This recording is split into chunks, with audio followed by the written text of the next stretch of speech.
Hey everyone, Radical Russ here at the conclusion of the second annual Texas Regional Normal Conference, and I'm sitting here with Jason Miller, who's the founder and CEO of Internet Lava and has gotten very involved in the marijuana movement here, specifically with a group called Republicans Against Marijuana Prohibition. One of my favorite acronyms, RAMP, one of the great new groups that started out. So Jason, tell us a little bit about yourself and what brought you into activism and about this GOP convention that was just here. Oh, I'm going to tell you guys all about it. So I got involved with NORML about 4.5 years ago. My company designs and develops websites for lawyers, so we've been a sponsor of their legal seminars that they have twice a year in Aspen and Key West. So I've been going to the last 8 consecutive seminars, and I've just really felt very much involved in the movement by getting to know everybody and talking with everybody. And we just recently got back from the GOP convention. I actually got involved with that originally 2 years ago. I was a delegate, and I met a lot of the Ron Paul group, liberty-oriented Republicans, and that was in 2012. And now it's no longer about that specific movement. It's about people like us, people like me and the people that I work with, our political director, John Balcom, our assistant executive director, Zoe Russell, and our founder and our founders, Ann and Bob Lee, and the work that we're doing to introduce the ideas of reforming marijuana laws into the GOP and making sure that we're doing it in a way that is digestible and something that we can move forward with, because we know this is happening. We've got to do this, and I met Ann Lee just last year. I've been involved with Houston NORML for about a year, and we met, and it was basically for a long time it was her and Bob, and they were providing information to people and going to all these Republican events. And when I met them, I decided, you know what, let's get this going a step further. Let's get a website, let's get members, let's grow the organization, let's get a strategy, let's get nice marketing material, a nice brand. So I came in and helped out with that. And now, 6 months into myself and Zoe getting involved, this has been the culmination of a lot of work that just took place over the weekend, with the entire week actually.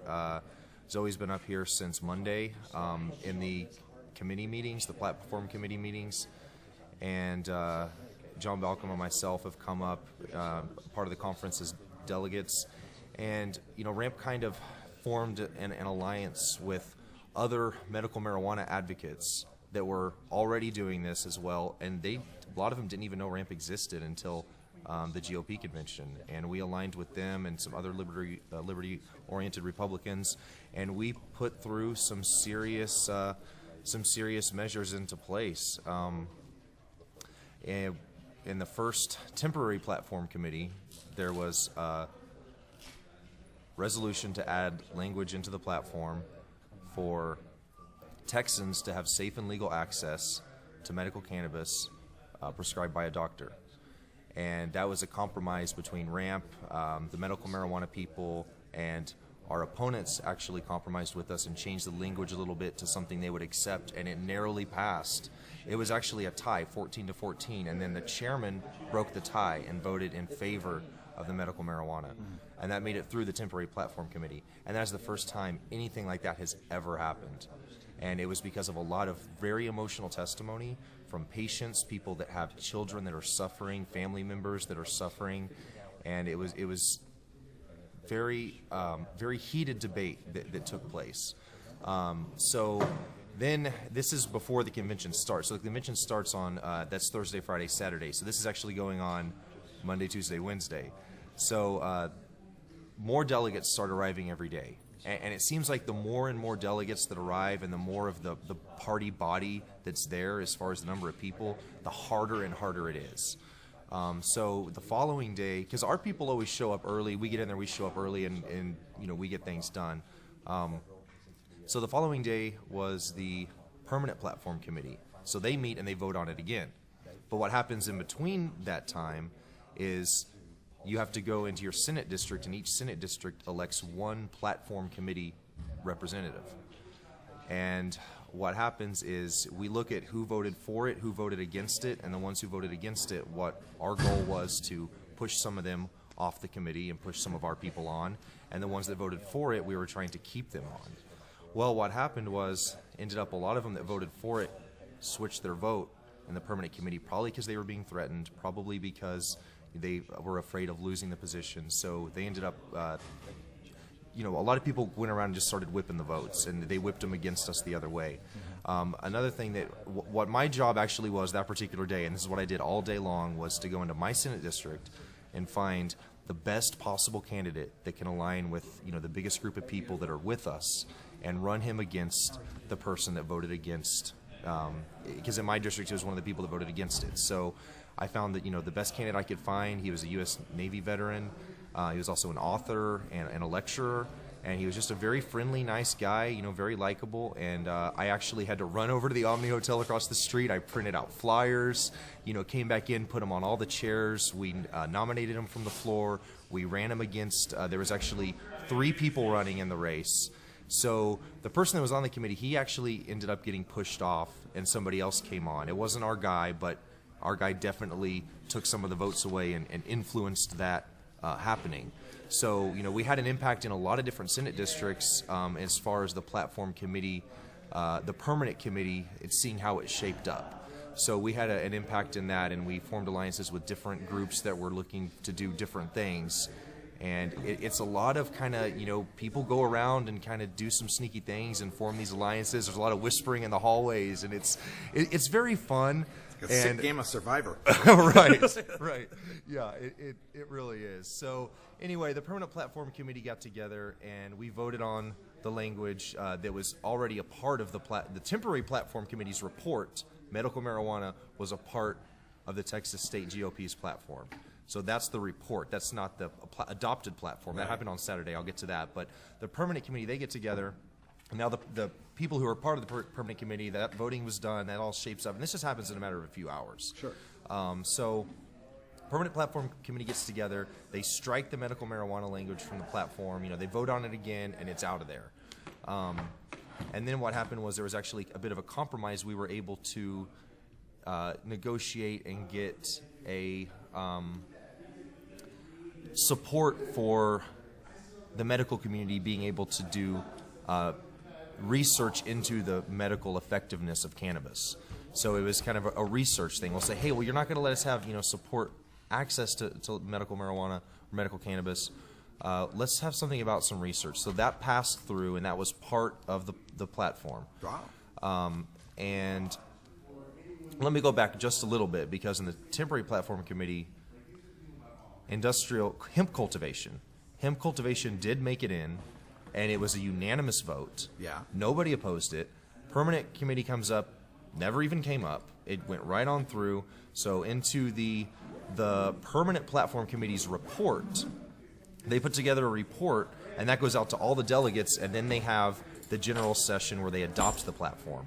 Now, adopting the platform, it's an arena of 10,000 people trying to adopt this platform, and there's parliamentary procedure. You have to know the rules. They try to change the rules on you, so certain things can't happen, and it's just a crazy process. So, and it's a learning experience every time. Being that this is, you know, 2 years ago when I did this, I was just sitting in the audience voting A or nay. This time I was in there, you know, making sure that we had our microphones, you know, taken up and doing all of that. So what ended up happening was at the Permanent Platform Committee, even though the medical marijuana support did not make it into the platform, what we were able to do, and this was thanks to not myself, this was thanks to a lot of other people that were working really hard. I don't have a list of all their names, but we're going to be putting out a lot of information on the internet and providing more details from some of the people that were in there. But this is just kind of a general overview. What happened was somebody, you know, decided, let's do a minority report. And minority report basically says, it's kind of like a dissenting opinion. Sure. It kind of says that, okay, well, this group of people have a dissenting opinion that medical marijuana, safe and legal access for Texans to have medical cannabis. And 7 people on that platform committee signed that minority report. And for us, that was huge. I mean, that was huge. So what our opposition did is they went and did their own minority report that was signed by, ours was signed by 8 people. Theirs was signed by 7 people. Their minority report was to strike the language about the medical cannabis research. So, I mean, these people are just, I mean, these 7 people that signed this committee report, we've got their names. It's on our Facebook page. There's a photo of the report. These people, we're pushing all of them out. We're going to go into each of those Senate districts. We're going to find the best people. We're pushing them out. I mean, not even supporting some type of research. And this we don't even want to know. This isn't taxpayer-funded research. Yeah. This is just getting the government out of the way. Sure. So our medical community, Texas is known for the medical innovation and entrepreneurship that goes on here in the medical community. And we don't like federal oversight. We don't like federal bans. We don't like Obamacare.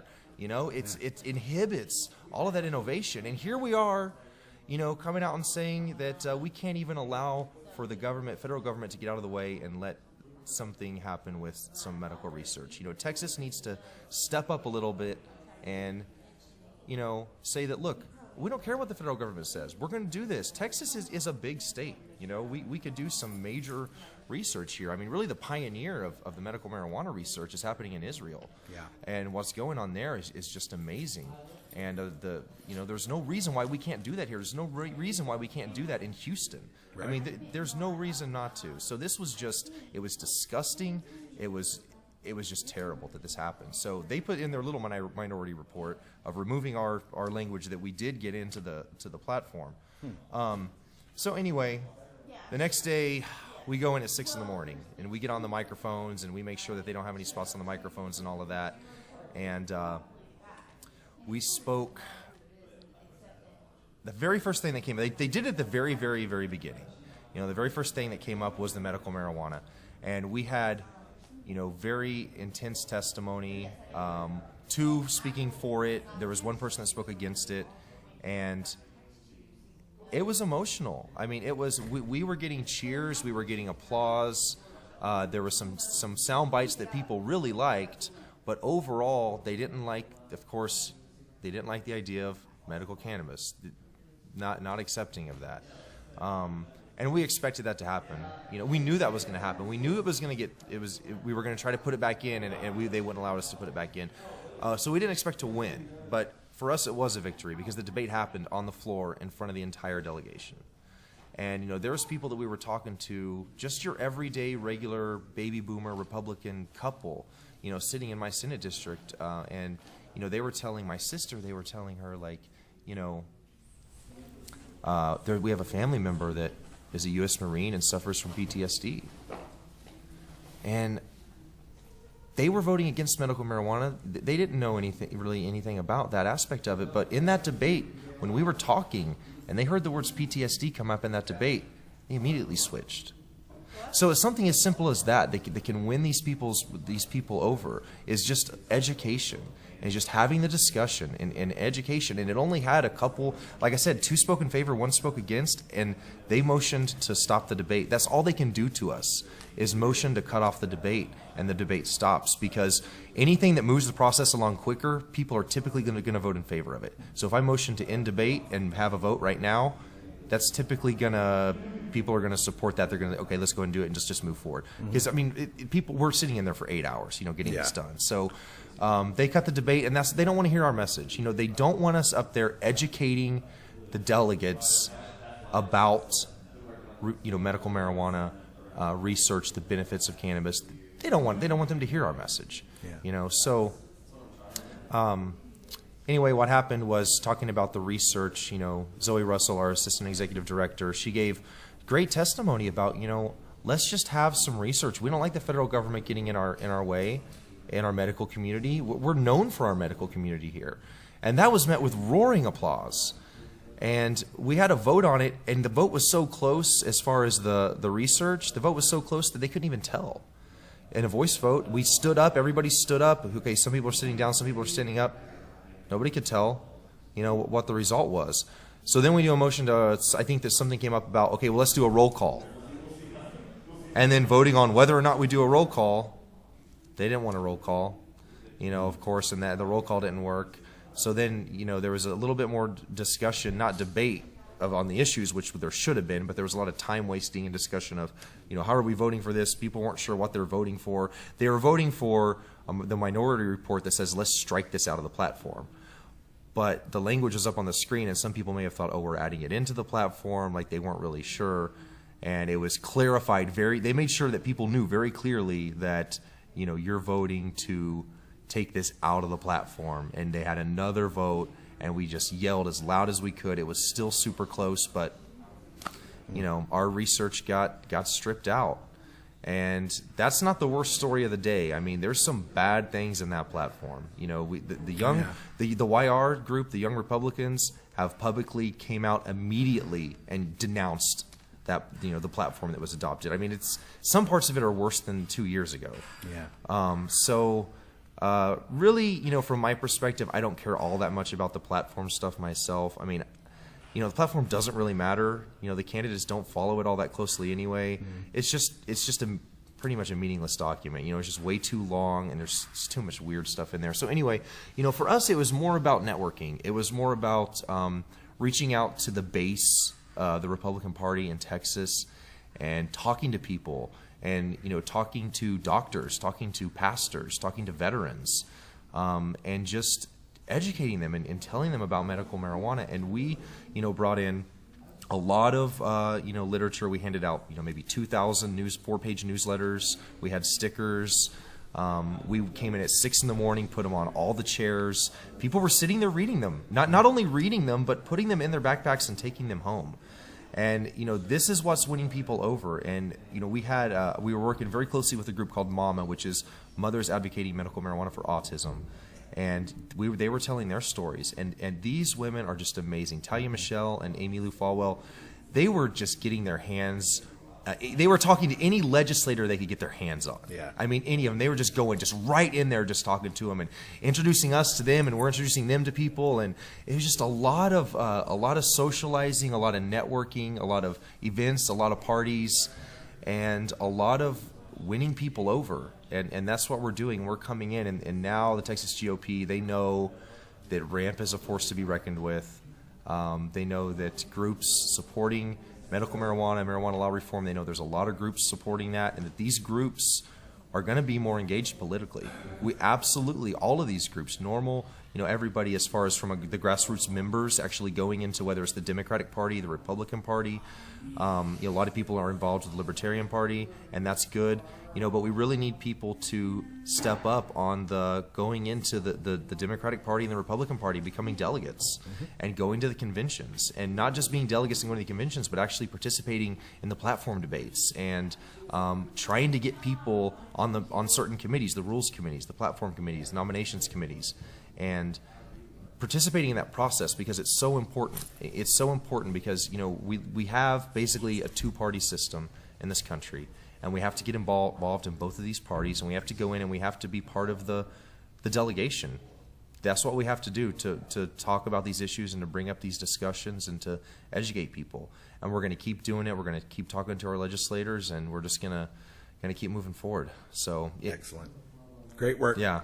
Jason Miller with Republicans Against Marijuana Prohibition. People want to get in touch. You said Facebook, right? There's other Yeah, ways? Facebook.com/RampGOP. We have our website is rampgop.org.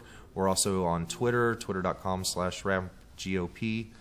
And people can go there, get in touch with us, join, become a member. Also, if you're in the DFW area, obviously DFWNORML.org, HoustonNormal.org.